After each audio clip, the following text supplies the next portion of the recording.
Hey, what's going on, guys? I'm here to make a video on Victor. This should be our last boss for this month.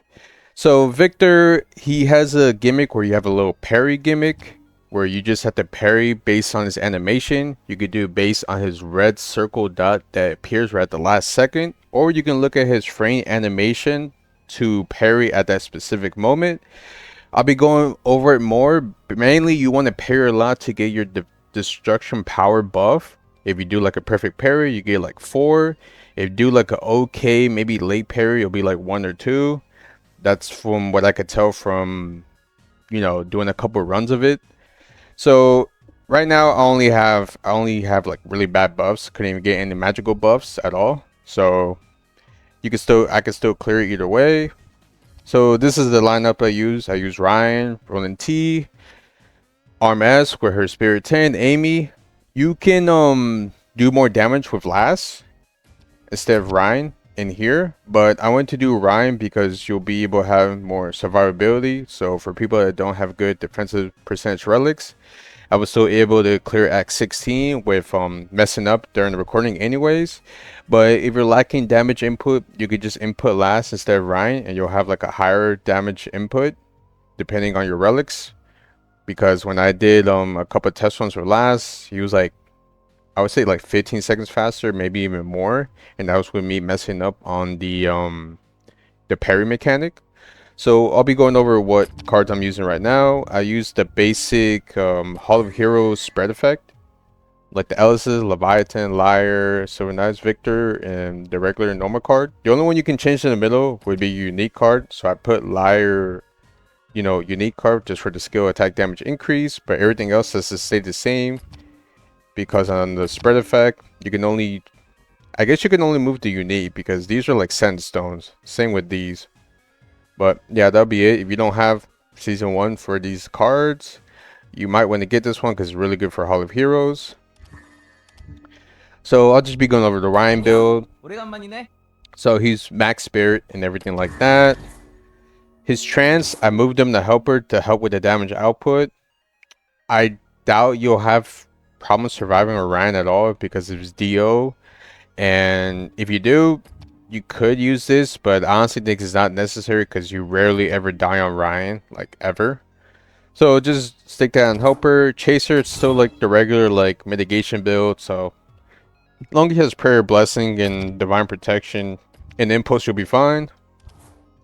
I still have him on the PvP set. He's running full, CDR enchants. Same thing with over here.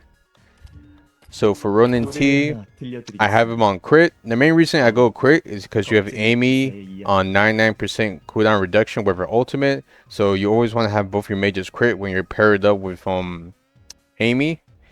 So for Ronin T, I basically use him for final damage percentage increase. And for T6, I always just have this because all his damage is pretty much his chaser. He doesn't really have much damage other than his chaser, to be honest. This is where I run for his chase as well. And all crane chance, like I said. I just use this artifact main for BP purposes. I just have this to help with the CDR at the start for the accessories. And that'll be it for Ronin T. For RMS, pretty much the same build as Ronin T. Pretty much almost like mirrored. Same artifacts as well. Her spirits is almost done. Her nodes, I just have a couple more to do. Probably on the reset, I'll be able to finish her nodes. But even if you don't have your nodes, you'll be able to clear it efficiently. For Act 16, you'll need Arm S like Superior 10 at least. You could probably do the other ones if you're like Act 15, probably with like Spirit 5, what you get with Arm S. But I'm not sure you'll have enough damage input for Spirit 10. Or if you don't have Spirit 10, I mean. Same thing as Ronin T. Same chaser as well. For Amy, I just run her max CDR to help with the CDR to start because she takes like 5 to 7 seconds to start up. I have her in special cooldown reduction for the necklace and ring, and then cooldown reduction for the earrings. Her spirit nodes are maxed. I would always keep this on Amy because it really helps with the SP like that she lacks at the start until she gets into her soul imprint form. Same thing over here. Always leave this on T6 for Amy. Her chaser, prayer, blessing, like the normal output you do for healers, honestly. But yeah, that'll be it. All right, enjoy the video. All right, so when we start up, it'll be your basic rotation that you have to start up. You could see right now you have a little Gen-T icon on the middle right hand side. That's what you'll be using to parry. So you basically just want to wait for your Amy ult, and then you'll be able to start up your full ultimate rotation. So right now, as you can see, there will be like a little red dot that will be circling around him. You can use to parry based on that, or you can see his frame animation where he's about to jump, and you can parry based on that as well. For me, I like to look at the ground to see the little red circle all the way to the max. Like as you can see over here, I'm just basically looking at the ground. And then as you can see, he's also jumping up. Since those were 2 perfect parries, I got like 4 defensive power buffs. I also want to go over, if you use Ronin T's ult while he's in his animation, it will cancel his frame animation. If you don't know, Ronin T is able to cancel most boss animations if you time it perfectly or time it accordingly. But if you do it here a lot, you'll be losing on destruction power buffs, and you know you'll be struggling on DPS. So I rarely use Ronin T ult here. I mainly only use Ronin T ult when he does his chaser, so I can get like the max DPS output. Just go in the little circle here for the emergency event, and you'll be rotating the same thing as well.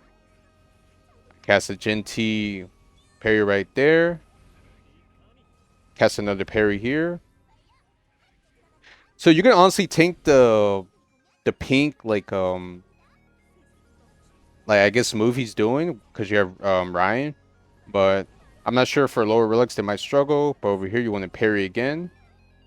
And then after a successful amount of parries, I believe you get the quick time event. I'm not sure if you mess up on your parry that you get the quick time event as well.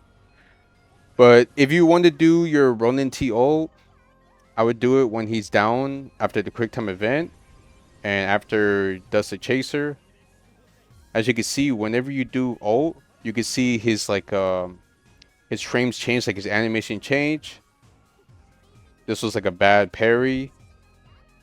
So you can see, if you do a bad parry, you only get 1. And then I parry here. I move a little bit to the side. Well, I didn't move enough because I'm pretty sure my team got hit. Yeah, they got hit there. So this one, you gotta be like really looking. Over here, I kind of messed up on the parry because the emergency event occurred into a quick time event, so I couldn't even see like his animation or frame. So sometimes you might guess or not get lucky at all. If you miss a parry, he just takes away 1 destruction power buff. So instead of 25, I'll have 24 if I miss it.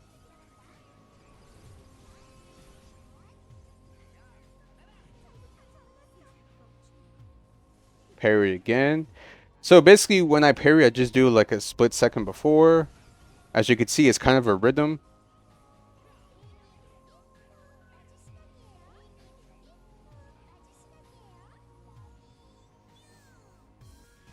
Parry here as well.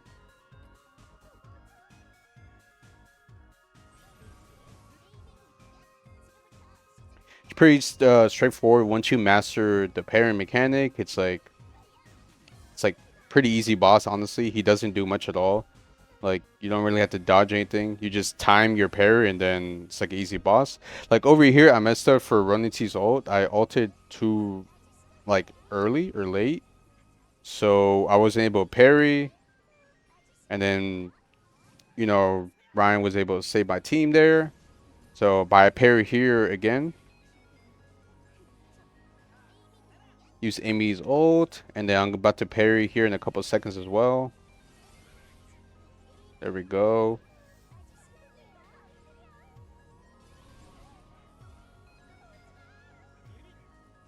But yeah, if you really struggle for DPS, I would just switch out Last for, you know, Ryan, or just switch them out, because even here it was kind of tight. It was like pretty much like a kind of last second clear. With last will be faster, but with last you have to be a lot more careful. You have to literally dodge everything, especially if low defense percentage relics. And then over here he's done.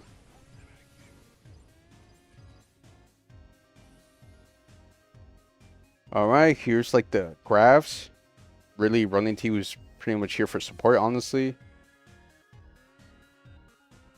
Her damage came from Spirit and her Tormenting Spirit.